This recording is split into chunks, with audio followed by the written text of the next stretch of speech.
Hello guys and welcome to ThatSrb2DUDE here today, bringing you yet another episode of How to Get Good, the series where I go ahead, pick a weapon, all its variants, and teach you guys how to get good with it. Also having the addition to the Handcam to show you guys what's going on with my hands while I am using X weapon. Now today's episode is going to be on the H-3 Nozzlenose, one of the most used weapons in my plethora of weapons in my weapon pool, if that makes sense. Some might say with this weapon it's one of the most hardest weapons to really learn and understand how to use it and what to do with it when you are playing. So today I'm going to try and do my best to teach you everything I know about this weapon and all the builds that you probably want to run while using, I guess, one of the three, since there are actually three variants of this one. So we're going to be starting off with the regular one. Let's see how it goes and let's get into the lobby. Alright guys, so we are starting off with our very first game. Now to talk a little bit about the H-3 Nozzlenose is that it's a 3-shot kill if you hit all your 3 shots. And it is a burst firing weapon, so every single time you press the shoot button you're going to shoot 3 times. So I guess that's great and all, but one also thing that you gotta realize is that it shoots very, very slowly, like after each burst. So when it comes to aiming and all that type of stuff, you really want to make sure that you hit all 3 of your shots a lot of the time and make sure you don't mess up. So there's you gotta be very careful. And you gotta pick your fights very well before you even try to think about trying to take someone else with this thing. So the build that I'm running on this particular H-3 right now is the all main power-up build. You'll find this one on basically a lot of different, well, you can use this basically on every single H-3, but the reason for why you put all this main power-up on is mainly just so that the damage is extremely high. You can get, it's basically a lot easier to kill things instead of like getting like a 2-shot, or getting a 3-shot and stuff like that. Like you get better fall-off damage overall. It gets up to like 49.9 damage, the amount I'm putting on, which is really good. And also, it's very, very good if any of your enemy ink or enemy players go inside your ink. So sometimes if they stay in your ink once, all you need to do is just shoot them twice, which you just saw there. But other than that, this is this is the H-3. We're going to be going ahead using the next one, which is probably the most favored, which is the H-3D. Has a suction bomb and armor. Quite a lot of people don't really use the H-3 that I just use now, mainly because, I mean, it's good, but there's, I guess, another weapon which probably would do its job better, which is basically the custom, well, not the custom, but the regular dually scorcher, since they have the exact same build. So either way, let's get into the next game. Right, so we are now switching over to the H-3D. Now, this weapon has suction bomb and armor, as I said before, but this is the type of build that you could also run with this type of weapon. It's basically special charge, ink resist, and a bunch of little other perks that can be very helpful for you. You don't have to do this. You can just go ahead and do all damage up again. But the only problem with that is that you're going to find yourself not getting as many armors as you think you might want to get, because yeah, it's this weapon, I can check, it's 220 to actually get your ink armor, so it's going to take quite a bit of time to actually do that. But with special charge, it cuts that down by a lot, so this is why I'm running a bunch of special charge for you today. You don't have to run the ink resistance, but personally I really do like it, just in case I do run against people who use a bunch of damage, so let's get into it. Alright guys, so we're going into our second game with the H-3D this time around. As I was saying before, or as I think I was saying before, I'm going to be using the H-3D. Why am I saying that? We're not going to be using a main power-up build, mainly because with this weapon we want to make sure that we can get our armor as fast as we possibly can, because we want to get as many armors as we can, really. But one thing about it is that I gotta really make sure that I hit my shots, because I can't just hit 2 shots and just be done with it. There we go. There we go. Alright. Nicely done there. There is a custom dually scorcher still alive. He has been taken out, thankfully for us.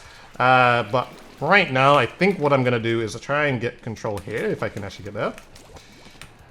Like, I think on this map, when you are playing it, it's very important that if you can get control of your opponent's platform on the platform right here. Mainly because If anybody does get on the platform, it makes it super hard for them. And as you can see from one of my... Is my charger up there? Okay.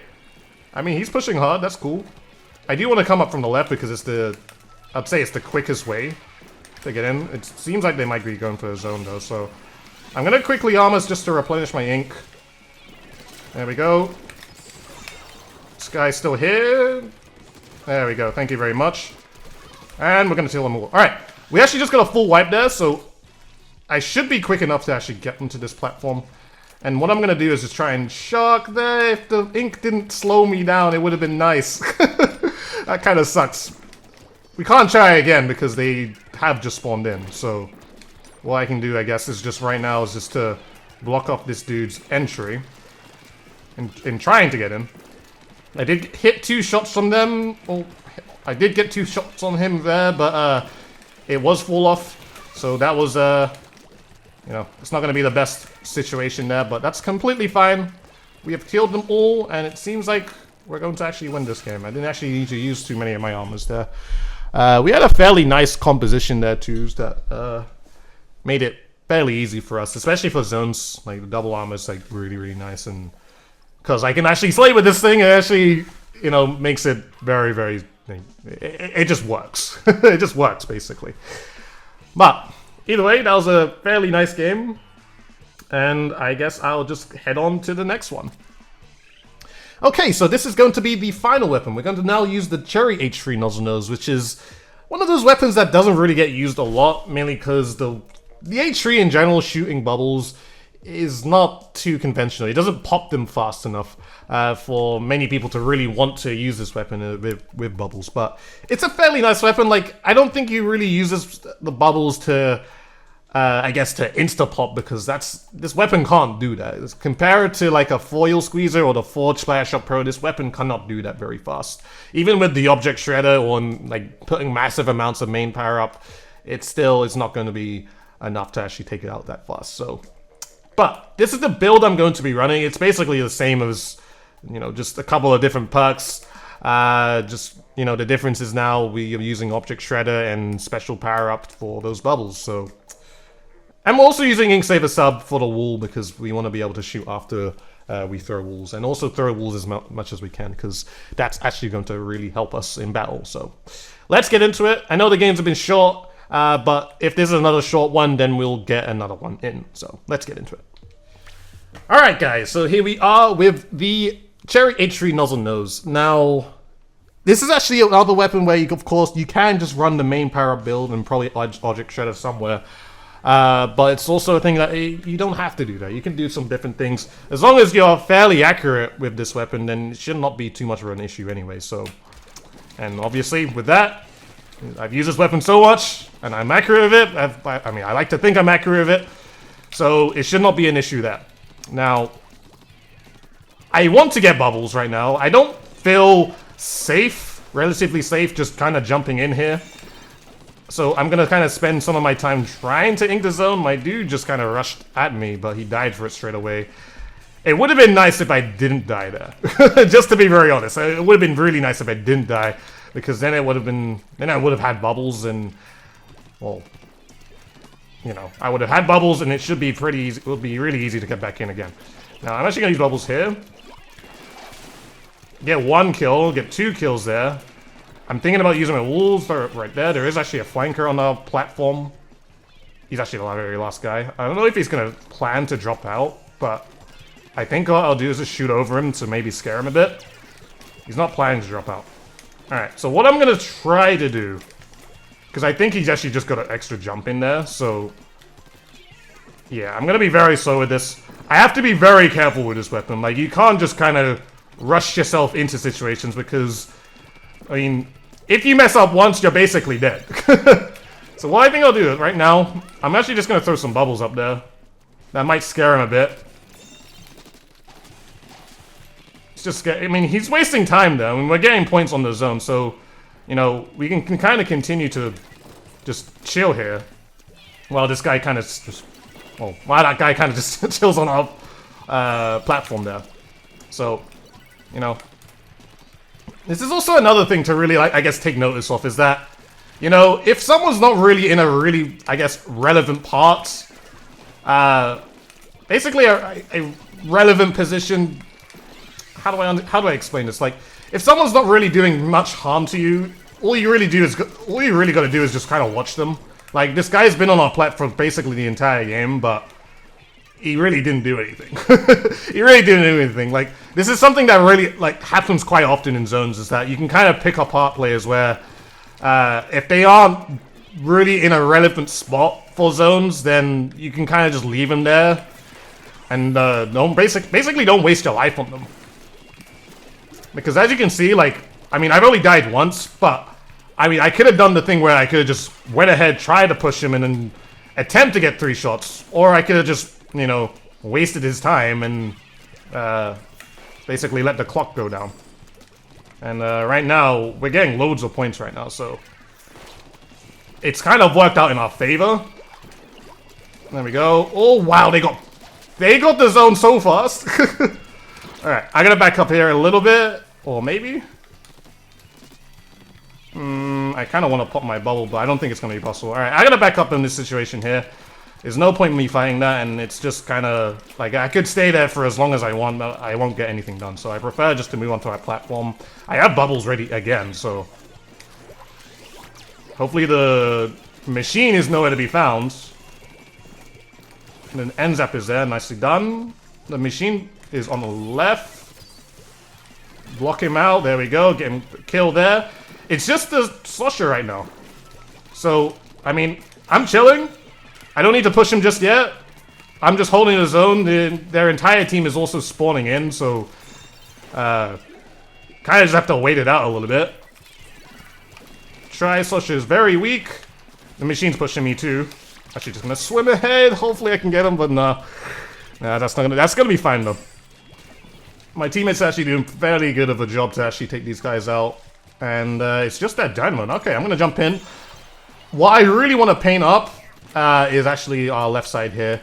Also, thing to add, this weapon paints a lot. This weapon paints a huge ton, so make sure to take it as much advantage as you can with that, because, you know, it will definitely help you out. Okay, but that was honestly, that was a really decent game. That was a really decent game. Like, I think I showed quite a lot there, just, like, being smart with situations. Like, you don't have to feel like you have to fight everything in this game. Like, it's not necessary. I mean, I didn't get too many kills. I mean, but the thing is that it wasn't really that important for me to get a kill anyway. So, I think we'll do one more. We'll do one more.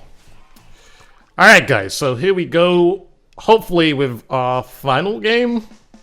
It's not on Sturgeon Shipyard, unfortunately, but it doesn't really matter. Let's see if we can get something going at least with the Cherry H-3. I'm hoping for none of my teammates to disconnect, because I've been trying to get a game where none of my people disconnect, so... So let's see what we can do. I'm actually going to start onto it right here. It's just, it's going to be a little bit of a way on the zone, but at least I can get on the zone and have somewhere to escape. I'm not going to be able to get the kill there, unfortunately, but... oh, the heavy splatling actually was the thing that took me out there. That's actually more surprising, because I didn't think that was going to happen there. We have taken out the 52 gal, so that's a good start. I am hoping to maybe get bubble here, but it's not going to be... I don't think it's going to be too necessary. This man is balling.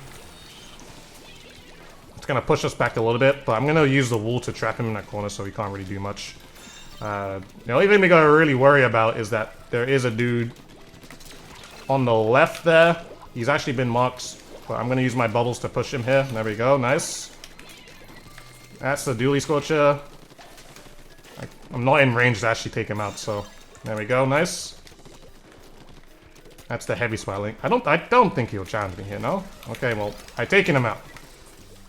This guy's challenging me. I just want to make sure that I'm in a decent range to actually take him out safely. Nope. I hit one shot into the guy. Oh, Nort is gonna die.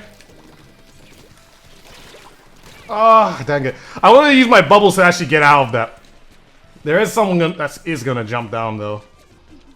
But that would have been pretty cool if I I'd use my bubbles to actually save myself to come out. The only awkward thing about doing that is just the, what's it called?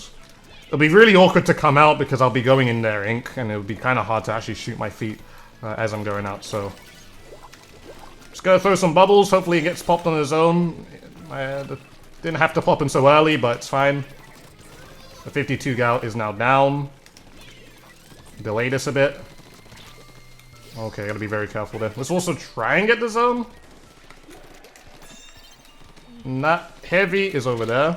I'm not in range of taking them out. There we go. I just gotta watch my back because this heavy spitling is here. And then the 52. Oh my god, alright, bubbles. The heavy spitling is now dead. I actually killed the 52 as well, so that's perfect. So we're gonna hold some decent control. There we go, nice. My heavy spitling friend actually got a couple of shots. I only had to hit one. I believe someone's up there. There we go, nice shot from there. I kind of want to get on their platform this side, but they're just all dropping on this side, so... really nice to have that wall there. Bubbles, the bubbles almost saved me there, but it's not quite though. Not the way I would have wanted to be saved. Awkward situation here. I honestly feel like I should have just retreated. Like there wasn't really any reason for me to attempt to push up. I just wanted to try to see what would happen, and as you can see, this is what happened. This is what happened. We lost control. So you know, I'm probably not gonna try that again. And hopefully at this time I can be safer. It's just this ink cloud is actually quite annoying.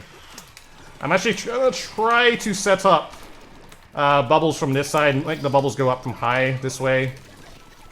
And hopefully they can get popped in a zone. Actually make things a little awkward. The Knot is actually dead. That guy's bubbles is huge. Jeez. There we go. The H-3, well not the H-3, the heavy spitling decker is going to be taken out. I always forget that's actually a weapon that the heavy spitling actually has something with bubbles, so that is a thing. Oh, there we go. Thank you very much, sir. I'm actually going to throw my wall as well. Fight against it. Oh, we're going to take the... That's a decent trade. We still take out one. It's just a matter of now my team people just surviving here now. So... It seems like we got a couple more kills there. Unless we like lose the zone here, I think we basically won. Nicely done. Alright, so that was a decent game. That's actually a game that I'm pretty happy about because, you know, we got some nice hits in. I mean, despite me getting aggressive where I didn't really need to, it's just a thing I wanted to try. Overall, it was a decent game, and I think I showed you pretty much everything you might want to know about the H-3. Is that you gotta be accurate, you gotta know your positioning, and you gotta know, you gotta pick your situations right. Okay, everyone, so this was the H-3 Nozzlenose. We have used all three of these, so just starting with this one. This is the H-3 that pretty much not really anyone uses, mainly because when you look at this weapon, and then you look at something like this weapon, the regular dually squelcher, the regular dually squelcher is a lot more reliable. Unless like you have amazing accuracy, then a lot more people might use this H-3 with the point sensor and tenta missiles. But when this exists, and how strong it is right now in this current meta, where you also put huge amounts of damage, you kind of think to yourself, well, what's the point of using the H-3 where, you know, it's gonna paint a lot, but, you know, it's gonna be awkward to challenge things that are very close range. Whereas with this, yeah, it is one extra shot kill, but you have far more suppression, you have great inking as well, you can get aggressive, and you also you have a lot more movement options as well. So when you look at this compared to what's it called, the regular H-3, you kind of think to yourself that maybe I should just use the, you know, the regular dually squelcher. As for this beast, the H-3D, a lot of people still use this thing, especially with the special charge or any kind of, you know, maybe ink efficiency build, whatever, but you tend to see a lot of special charge being used on stuff like this. So even quick respawn, like I personally have used quick respawn in this thing, and it works really well because there are some times where you might want to be a little bit more aggressive and you might die a little bit more often than usual, but you know, it's something that is you know, something I would use. I've used this weapon quite a lot, so But yeah, I mean, this is a very popular H3. A lot of people use this mainly because it does get armor really fast if you put special charge on as well. But, you know, it's very nice. And of course, the very last bubble one, the bubble H3, the cherry H3, the one with the wall. I personally do really like this weapon. It's a fun weapon to use. But for the purpose of getting bubbles up, I mean, personally, I think a lot of other weapons do this way better than this thing. I mean, this weapon's really nice with a wall. I love it. I love having it with a wall because it's like it gives you more time to actually be able to aim things that are within your range. So you can kind of use the wall as a buffer to make sure that you hit your shots, unless you just hit your shots most of the time, which, you know, if you do get really good with this weapon, that's probably what you would do. But, you know, it's a really fun H3. I think this is actually probably one of those H3s where you can go ahead and use it, and it probably get really good with the H3 if you learn to use this one first, and then you can kind of move on to the next ones and all that type of stuff, because it kind of gives you that time. And I don't really like to say that things give you training wheels to, oh, these are the training wheels to, you know, be able to learn X sort of weapon, but, you know, in this case it kind of makes sense because you throw the wall and then you have to kind of learn to aim with the weapon. So yeah, anyways, a lot of talking at the end there. Hope you guys enjoyed this episode. Please, if you did, please like, favorite, comment, and subscribe to the channel if you have not already. Follow me on Twitter and Twitch, both in the description below. Do it for both of your free and generous. Make sure to hit the bell notification button next to the subscription button to let you guys know whenever I upload a video. Also consider joining my public Discord, where you can go ahead and talk to myself and my Dude Society community. It's also the greatest place to be notified whenever I do go live on Twitch. So, with all that being said, guys, I hope you enjoyed this episode. This has been ThatSrb2DUDE, and I shall see you guys in a future one.